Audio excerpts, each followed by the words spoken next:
Welcome to the NECO Academy, and today we want to look at number system. So we'll start with the definition of numbers. What is number? A number is a mathematical value used for counting or measuring or labeling objects. That's a number. And so we're going to look at classification of numbers. So the number system, we can classify numbers into real numbers, imaginary numbers. We'll briefly look at them individually. Real numbers are also classified under rational numbers and irrational numbers. Also, the rational numbers is further classified under integers and fractions.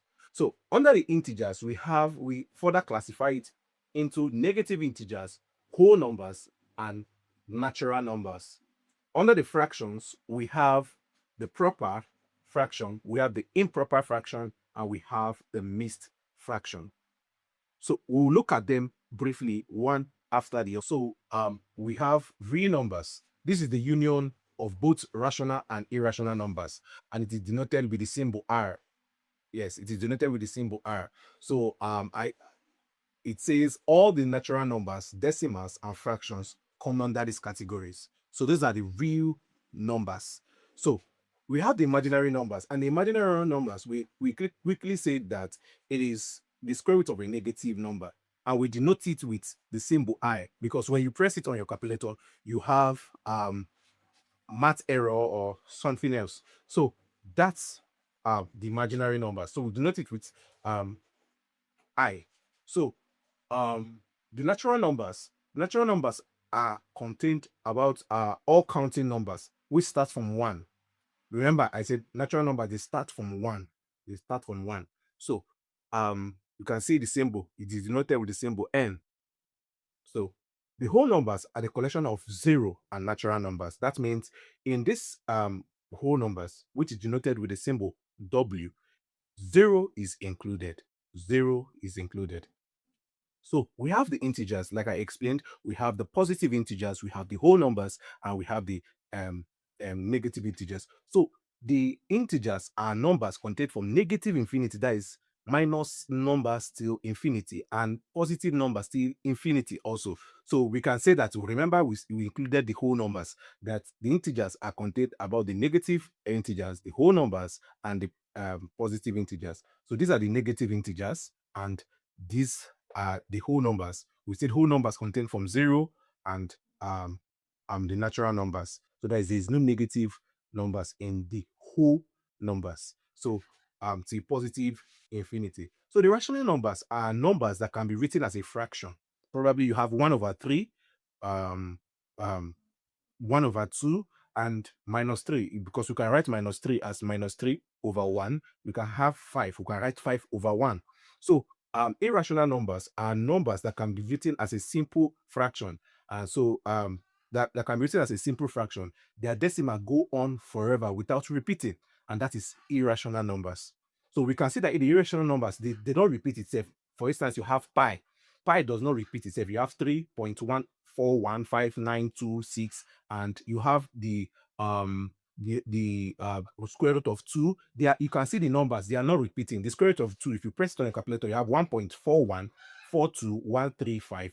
They are not repeated. You have the root 5, square root of 5. You don't have any numbers repeating themselves. For instance, in the rational numbers, you can have 0.33. You can write it as a fraction, as 1/3.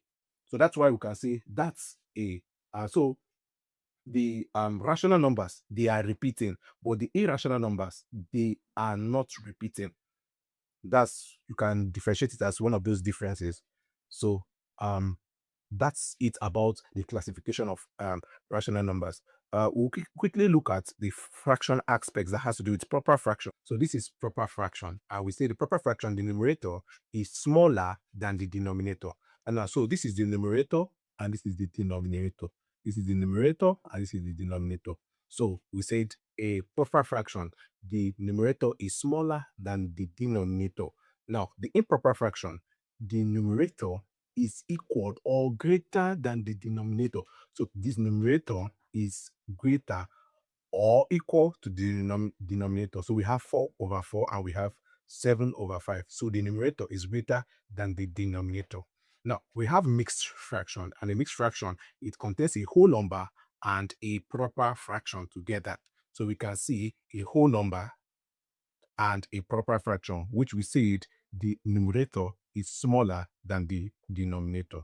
So that's it about the classification of not the number system. So we want to look at the symbols we use for the classification of numbers. In the natural numbers, we use the symbol n. In the whole numbers, we use the symbol w. In the integers, we use the symbol z. In the rational numbers, we use the symbol q. In the irrational numbers, we use this q prime or p. In the imaginary numbers, we have I. The imaginary numbers, we have I or J in engineering. Sometimes we use J in engineering. So this is all about the number system. So I want you to subscribe. I want you to like and share to your friends so that they can get this concept of the number system. See you next time.